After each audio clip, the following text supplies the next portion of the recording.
Pentagon pays $400 million to run its new missile tracking satellites. The U.S. Space Development Agency, the Pentagon office building America's next generation of missile tracking satellites, awarded General Dynamics Mission Systems a contract with a ceiling of $400 million to develop the ground segment for Tranche 3 of the Proliferated Warfighter Space Architecture. The government's name for a sprawling network of satellites meant to give American forces near-instant warning when an enemy missile launches anywhere on Earth. Think of the ground segment as mission control, the software and infrastructure on the ground that talks to the satellites overhead, tells them what to track, and pulls their data down to commanders who need it in seconds rather than hours. Without that ground infrastructure,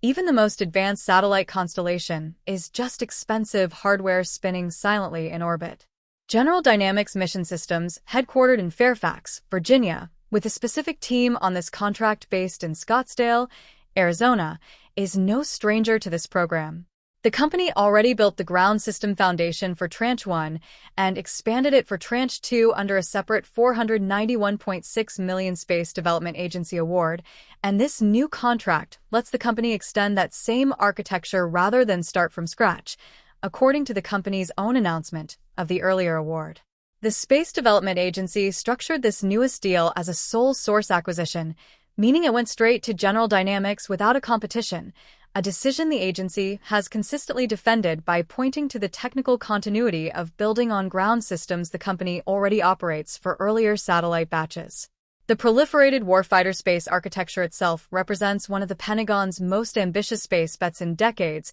built around the idea that dozens or hundreds of smaller, cheaper satellites working together are harder for an adversary to knock out than a handful of exquisite, expensive ones. The tracking layer, the specific piece of the architecture this contract supports, is responsible for spotting missile launches from space and following those weapons through flight, generating what the agency calls fire control quality tracks precise enough to help missile defense systems intercept an incoming threat rather than just warn that one is coming. The Space Development Agency has already handed out roughly $3.5 billion in contracts to build 72 tracking layer satellites for Tranche 3 alone, split among multiple companies each responsible for 18 satellites, according to reporting from Payload Space. Those satellites are expected to launch no earlier than 2029, which means General Dynamics is essentially building the mission control room years before most of the spacecraft it will manage even reach orbit. Tranche 1 alone calls for 154 operational satellites plus 4 demonstration spacecraft flying at roughly 1,000 kilometers altitude 620 miles,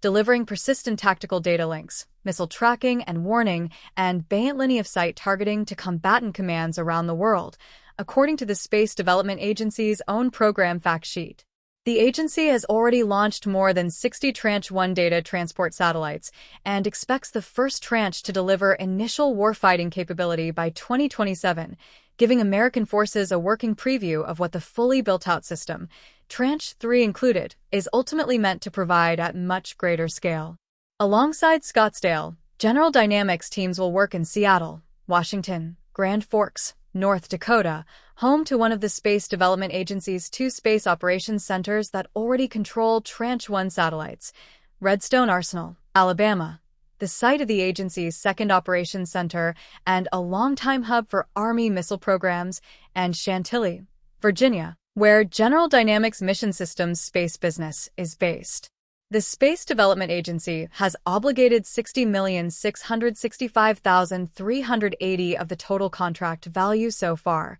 drawn from fiscal year 2026 research and development funding, with the remaining money to follow as the work progresses toward a September 30, 2030 completion date.